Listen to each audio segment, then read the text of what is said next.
Hi, I'm Jeremy Crosby. And I'm Nick Boucher.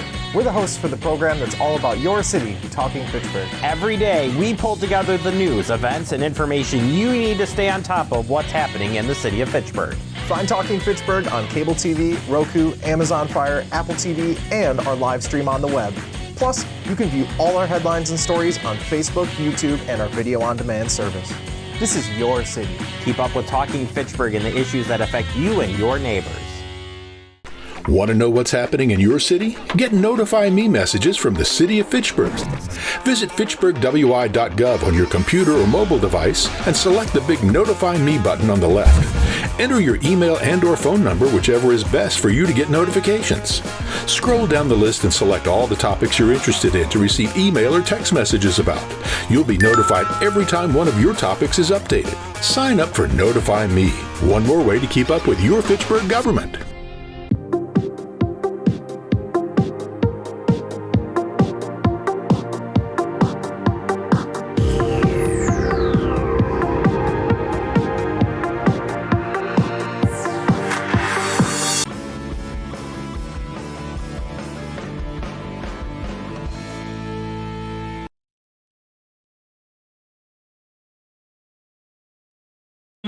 And I apologize, we're a couple minutes late, but I want to call to order the Bike and Pedestrian Commission meeting of November 5th, 2024. And the first thing I'm going to do is take a roll call. So I will start up at the top left on my screen. Jim Denham. Good morning. Ryan Huselman. Good morning. Don Krim. Good morning. Kelly Jetzer. Good morning. And Andy Potts in the room. Hi. Phil Groupie in the room. I'm here. And I'm Mark Hamilton. So everybody is here, but Joe Maldonado is going to be joining us late. And we have Steve Arnold in here as a guest observer.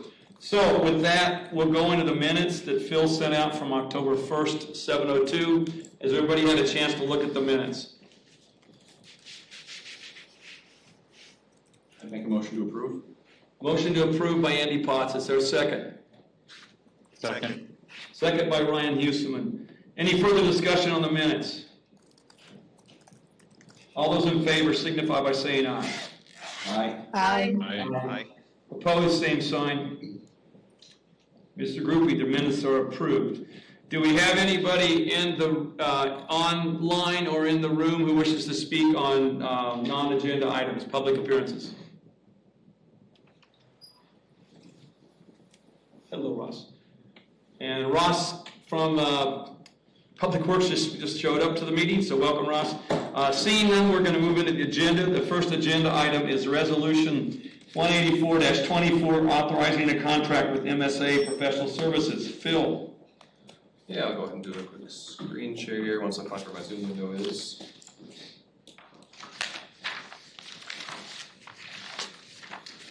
Right, so it's been a long time coming now, but we have a contract that has been signed by MSA, and we've got it referred out to ourselves and the Finance Committee here for final approval by Common Council next Tuesday, November 12th.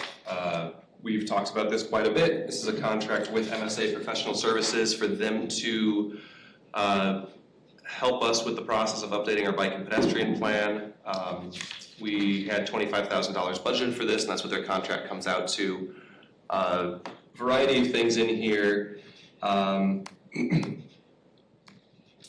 know that I shared the RFP previously, so none of this should be particularly new, but part of the reason we've got another short discussion after this to talk about the bike and ped plan updates, and part of the reason that we're doing those meetings is because at that $25,000 contract level, there was some prep work that we didn't include in the scope of contracts to try to entice some bidders. So we'll have a little bit more conversation about that. So there's not a lot of prep work coming in from MSA themselves. Excuse me. We also took out a couple of public meetings we were anticipating, and I apologize for this. I got over a cold and my voice hasn't yet. We took out 1 or 2 public meetings. So we have 1 working session with the Bike and Ped Commission, 4 public presentations, including 1 to the BPC. And yeah, everything else is in here in pretty good detail. I know Mark called out that the proposal schedule from the RFP in here does not reflect where we are right now, and that's correct, but that was when we released the RFP, what was in there. The contract that we received most recently from MSA that they signed reflects that they would be starting in November and they expect to finish next May. So they're looking at about a 6-month timeline to get this all done. And yeah, I'd happy to answer any questions, but I don't think I need to belabor this. I know that everything is in the packet, including MSA's proposal. So hopefully you've had a chance to read that, to look through it. But yeah, any questions on all this? Does the commission have feedback? And actually, I apologize that we should have, before I started talking, we should have gotten a motion in a second. My mistake. That's my fault. Well, I'll take that. Before we get started, I just mention that I used to work for MSA. No, I haven't been an employee there for 10 years. Still, I think Disqualified. I'm just gonna recuse myself on this debate. That's fine, that's fine. You get that in the minutes, please, Phil. Yep. Okay, so do we have a motion to accept the resolution?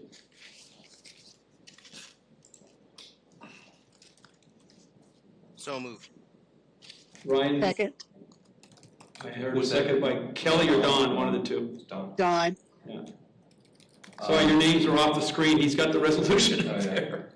Okay, Yeah, so I'm sure we can get some nice movie magic from FACTv and just clip everything that I just said and place it right in here. Let's pretend that happened after the motion second. that's fine, we're flexible.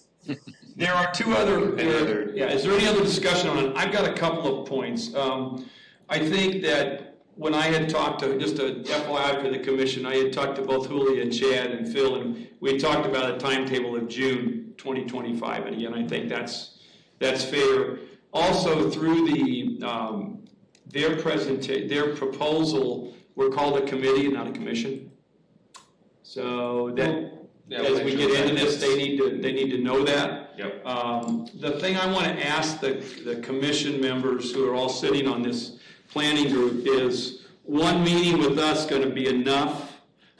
I personally don't think so. I would like to have a subgroup of us who know this plan pretty intimately, sit down with the current plan, sit down with them just in a discussion session before it gets started. And I know looks like there's $2,500 in flex in this project, and I would like to have that considered. I don't know what the rest of you think about that. I think one meeting's not enough. I know the city staff are going to be meeting with them, and we're going to let the public have input, but I think that the ones of us that have lived with this for the past number of years need to get a good kick at the can before they start working on it.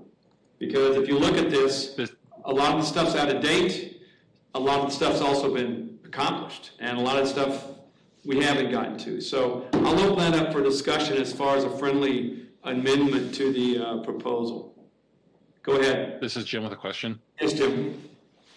So the way I read this is one session with us and then one public forum with us. Does that mean 2 meetings with us? I mean, I guess I read that as 2 meetings with us, but is that incorrect? Is it just one meeting? That's how we intended it. Was one working session with the Bike Ped Commission. So essentially the Bike Ped Plan group that is meeting. So yeah, that wouldn't be an open meeting. That would, I guess we'd have to notice it as an open meeting if it's going to be enough members of the commission are attending. But yeah, that would be a separate working session and then a scheduled meeting. Okay. Other comments, questions?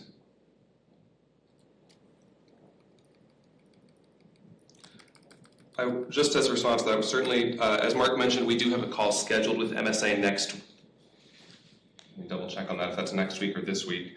Have a call scheduled with MSA and this is going to be next week, to start talking through some preliminary things that will include things like sharing some of the background documentation. They've already seen the 2017 plan. That was, one of the, of course, documents that they were able to review for the proposal.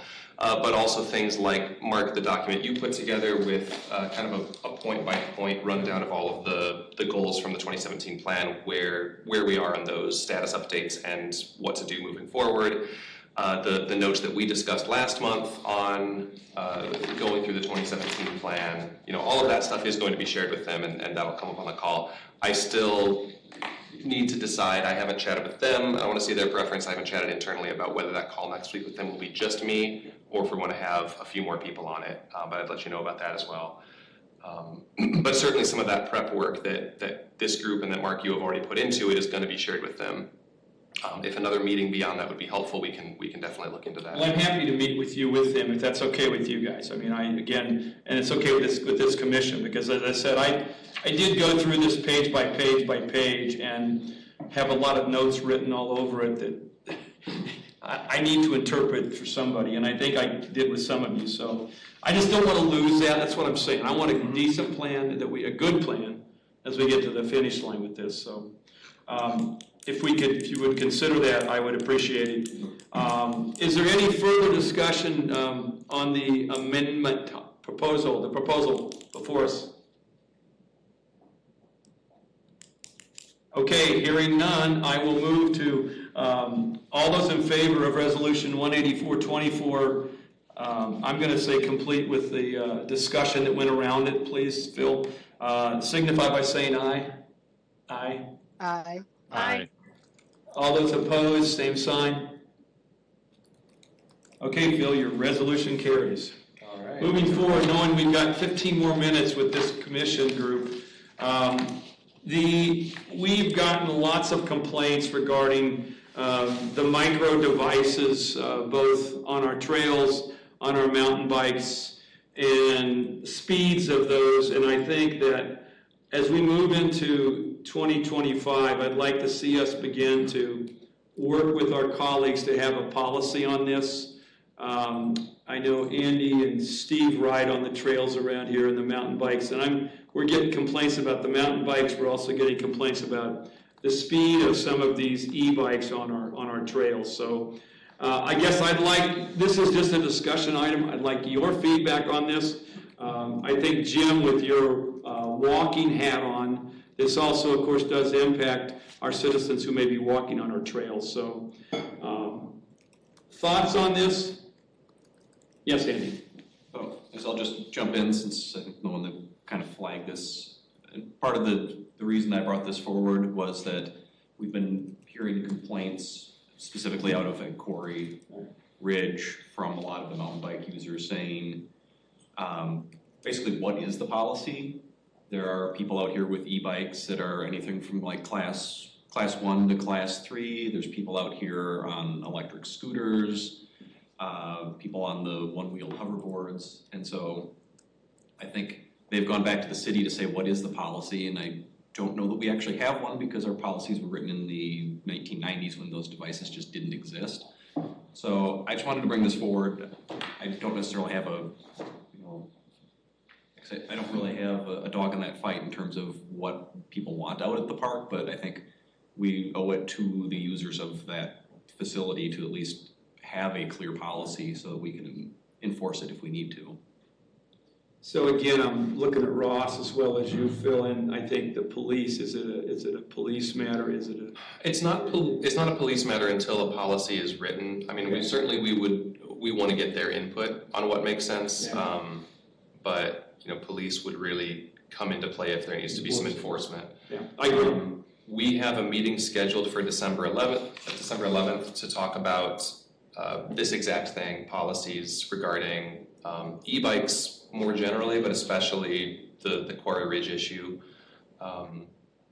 We're going to look at, I've already looked into state policy about e-bikes on various trails, and generally there are a couple of rare exceptions, but generally motorized anything is not allowed on mountain bike, dirt, gravel trails, state trails. If it's a paved trail, a touring trail, then e-bikes are allowed with certain stipulations. We would want to be consistent with that and with county restrictions, and I haven't found anything for the county online. I'll have to reach out to Dane County Parks to ask about that. In no small part because of the state and county trails that go through Fitchburg. And so we want to make sure any policy that we create is consistent with those so that there's not some weird, sort of quilt of regulations as you read through. We don't want that. I think what's most likely, and of course we haven't had a discussion, so I'm speculating here. What I feel is probably most likely is that we will create some type of not necessarily addressing every individual micromobility device, because in the same way that 20 years ago we didn't see e-scooters coming, right now we don't see what's next after the hoverboards. That will say here are the types of vehicles, transit devices that are allowed on mountain bike trails, and that's it. And anything that's not included there can be assumed to be disallowed. And I'm not sure if we would do the same thing with bike paths and trails throughout Fitchburg, but something along those lines is my anticipation. But that'll be December 11th, we're gonna meet on that. We have been talking about it, it is overdue, you're right, and it's just about getting it on everybody's schedules and making sure we've got time to discuss it. Steve Arnold would like to speak. I do have a register here for you. All right. Go ahead, Steve. We got 10 minutes left. Yeah, two brief things. I'll have to run it down, but there was recently a webinar on planning for micromobility. I can't remember whether it was APBP or Bike League or whom, but that might be relevant. The second thing I would share is that the Bike Fed's position would be that we should not be regulating e-bikes separately from non-electric bikes, and that that if there is bad behavior, that we should be regulating behavior. Now, what they're thinking of right now basically is speed limits on paths versus, if e-bikes are going too fast, then say, all right, we're going to have a speed limit, and it should be context sensitive. So I do believe that the DNR rules are something like Class 3, it's on a property by property decision, and the Class 1 and 2 are not separately regulated. No, I can clarify that. Go ahead. So it's NR 75. Class 1 and Class 3 are allowed on property by property basis, provided that they're operated at 15 miles per hour or less. Okay, that's the key. Class 2 are prohibited. Is Class 2 the throttle? Class 2 Right. the throttle. So, sorry folks, what I meant, some of these e-bikes have a throttle like a moped, and Where you don't have to be pedaling for the motor brake and assist. And those are some of the ones right now that, as you guys look at this, that I'm getting buzzed by on these trails, and they're going faster than 15 miles an hour. So I think looking at policy is a great idea. So I just think let's get it done, but more importantly, our mountain bikes and the Quarry Ridge, I don't mountain bike, so what's happening over there, I'm sure, is an issue for the longer run. I think these hoverboards, as I understand the law, Andy, you're not supposed to be riding hoverboards on the trails. The DNR policy is you cannot have them on the trails. Yeah. They consider those a play vehicle. Yeah, and I've seen them on the trails, so we're gonna have to, as you get into this. Ross, you look like you wanna offer something here. Feel free. I was just gonna bring up that there are slightly different kind of goals for these regulations on the mountain bike trails versus our paved trails, because even some of the Class 1 e-bikes can cause more damage to dirt trails than to paved trails, obviously. So there is a maintenance issue that we're gonna look at with like the Parks Department and the people who actually maintain the trails. Well, so Phil, I'll look for you guys to come back and give us an update of the future meeting. Is there any? Yes, Andy? Kelly's had her hand up for a while. Sorry, Kelly, go ahead. I just want to agree with Steve that if we're going to have a speed limit, it needs to be a speed limit, not for a particular type of trail user, but across the board. That's good. On the trails, it is just wrong to have one type of vehicle being told what speed they can go and other people being told they can go as fast as they want. So I strongly oppose a speed limit for a particular type of vehicle. Despite the fact the state has one. That's a question. Yeah, despite the fact that the state has one. If the state thinks 15 miles an hour is too fast, then that's got to probably be the speed limit for everybody on the trails. Are we good with that? Yeah. And from a pedestrian perspective, if something going over more than 15 miles an hour, if a pedestrian's on one of those trails, it's not going to have adequate time to stop. Or if they're going 20, 25 miles an hour, they're not going to have time to stop. So I think 15 is probably a good limit. And especially if there's anyone else present on the trail, definitely, less than 15 makes sense. If it's, I guess asking people to be aware of other trail users and just really slow down when there are a lot of people around is the most important thing. But to have a speed limit for one type of trail user and not everybody feels a little ridiculous to me. Well, I think we have something to put our teeth around and start having future discussions. So I would suggest we'll get your comment in the minutes, Kelly, and yours, Jim, and we will let the group meet on December 11th and then give us an update on our January meeting, if not before that, so we can begin to look at this. But I think there's a number of issues around this, starting at the state level, working its way down, and we've all had personal experiences with electric devices out there on the trail. And so I'm going to table this till we move further into next year, and it will be on our priorities to get looked at and taken care of. So I'm going to keep moving it along. I handed out, Phil sent out with the agenda, the draft 2025 priorities for the Bike and Ped Commission. Did everybody get a chance to take a look at them? I've got it up on the screen as well. Okay. Is there any feedback that we need to be changing, adding, getting rid of? I think, again, our first goal is to get the Bike Ped plan done and updated. Then we start talking about gold. And I'm looking on here, and I'm not sure if I put anything down about what we just talked about. And we may need to add something. Phil, if you could go down. It doesn't look like it. No, it doesn't look like it. So with your permission group, this is a draft. We will add something about micromobility. Is that okay? Okay. So I will add that and have Phil get it back with the minutes. Go ahead. Another question. On the priority list, when you talk of the category you just used, will that include the hoverboard as well? Even though I know we're bike ped, I don't want us to lose sight on the hoverboard issue. Hoverboards, they would be included in what's classified as micromobility devices.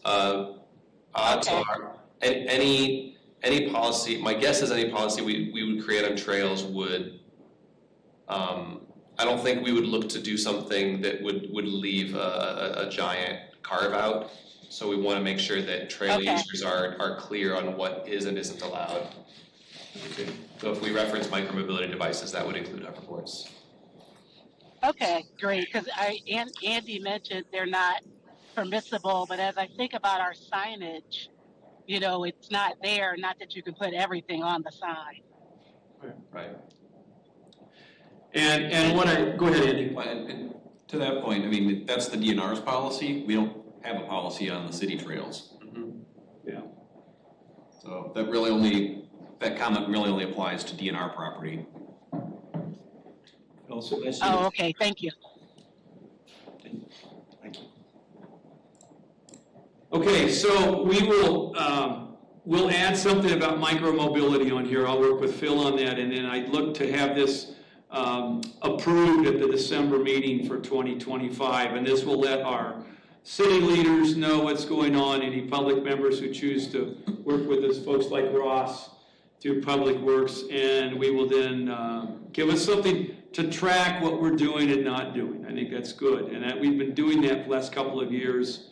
I still have safety up there at the top, because I think that's everything we do kind of weaves through providing a safe space to ride, walk, or whatever you're doing. So if you got any feedback, let me know, and we'll come back to it. Just one question on the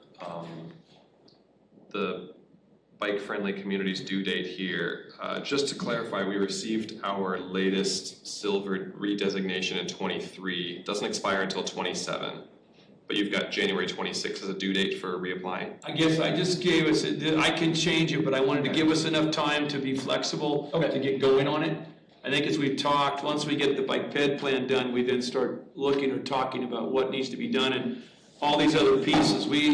I imagine most of us have not looked at that deficiency list we got from 2023 for a year or more. And I just wanted to leave it as I could just put 2026 period, and leave it at that. Okay. Yeah. Okay, so we'll come back to this. Next on the agenda is... Oh, I'm sorry, one other, I meant to include this as part of that as well. Okay. Bike and Pedestrian Commission priorities and schedule. So the Bike and Ped Commission, as we all know, that's why we're sitting here in November, an odd numbered month, is that the BPC was approved to expand from 6 to 8 meetings per year.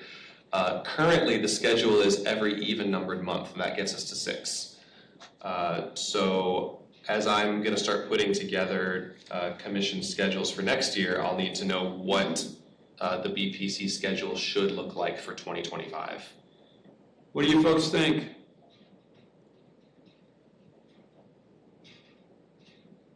Yes, Andy? I guess I would shoot for May and July personally, because I think those are just the busiest months. If I would add them in the late spring, in the middle of summer. So stick with all the even numbered months still, and then just so there's not a huge gap. Yeah. Okay. That's fine. That's just my thought. Anybody else from the commission? I agree. Spring and summer seems better. Yes, Steve? I was just revisiting, I had to change my pole shift to work tonight instead of this morning, and we also have that conflict every February and June with the Bike Fitchburg event.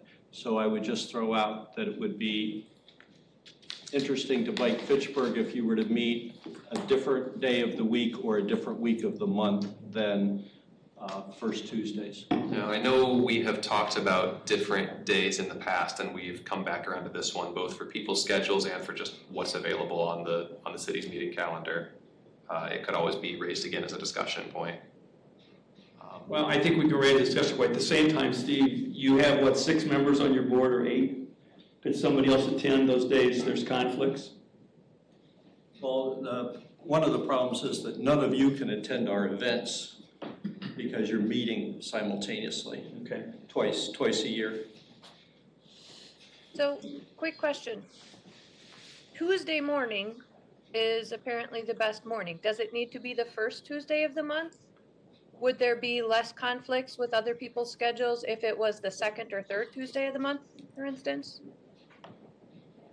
Kelly, why don't we send out since we don't have Joe's not on the line and we've got a busy alder, why don't we send out an informal doodle poll, Phil?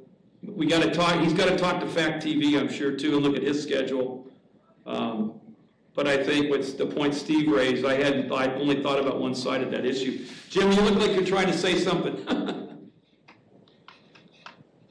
No, I was just saying, the first Tuesday of the month is kind of a problem for me as well. So I think a doodle poll just to get everybody's opinion makes total sense. Yes, I agree as well. Yeah, but Dawn, we still need you early in the morning, right? Yeah, early in the morning is what is controllable. So, but if it's not the first Tuesday, it may not conflict. So my cabinet meeting is the first and the third at 8. Okay. So, I'm open to that doodle poll, and I'll take a look and do the best I can. All right, I will ask our liaison, Phil, to double check with the city, double check with Ross, who's here from Public Works, and survey folks to see if we can move to a different Tuesday during the month, which is okay by me. I'm the only one that's retired, so I have lots of time. All right, so we'll come back to that, Phil. Is that all right? Okay, we are now oversubscribed on our time, and Do you have anything to give as far as an update goes, Phil? Joe is not on the phone yet. Do you have an update? Any updates? Sorry. I don't have any updates. Is there anything notable from Public Works worth calling out this month? No, just general progress on all of our projects, the Wayland, paved shoulders, Fitzrona, Sain all have, bike lanes or paved shoulders, and just kind of chugging through those. And then Ross, I got to you on the, Ross had gotten back to me about MG&E. We're still waiting for them to hook up the RRFB at Wayland or Lacey and Badger Trail. Yes. And then I asked that there be a study done where Badger State Trail diagonally crosses south of the O'Brien Farm because of number one, the amount of traffic. Number two, I've seen two relatively close calls out there, and I've heard complaints from others. So we need to take a look at that as we look at the safety in our network. So Ross has agreed to give it a look. Yeah, there's a counter out there right now. Yeah. So. Okay. Yes, Andy? Just a quick question on the timeline for striping Seminole Highway and some of the other roads that had to be paved last second. So those should be striped sometime in the next 2 weeks. It's a relatively small amount of striping for that contractor, so they're using it as kind of fill-in work. We've been bugging them about it basically every day until they give us a solid date. Okay. Anything else from your side? Phil, anything from yours? Okay. All right. I'm going to announce that the next meeting of the Bike and Ped Commission is Tuesday, December 3rd at 7. It's at 7 o'clock, right, Phil? Not 7:30. That depends on whether there's going to be another Bike and Ped plan discussion afterwards. The standard meeting time was 7:30. We adjusted it these months to accommodate some discussion after. I guess let's get into that next topic and then see what we need to do. Does that make sense? Of course. Okay. All right. So I will entertain a motion for adjournment 5 minutes late from the Fitchburg Bike and Ped Commission. Is there a motion to adjourn? So moved. I move. Moved and seconded. Moved by Kelly, seconded by Andy Potts. All those in favor signify by saying aye. Aye. Opposed, say aye. Okay, we are adjourned. Thank you for a quick meeting. We've got a lot on our plate. I think that micro-mobility is going to be a very interesting discussion over the next year. So with that, I'm going to turn it over initially to Phil to talk about the Bike and Ped planning process.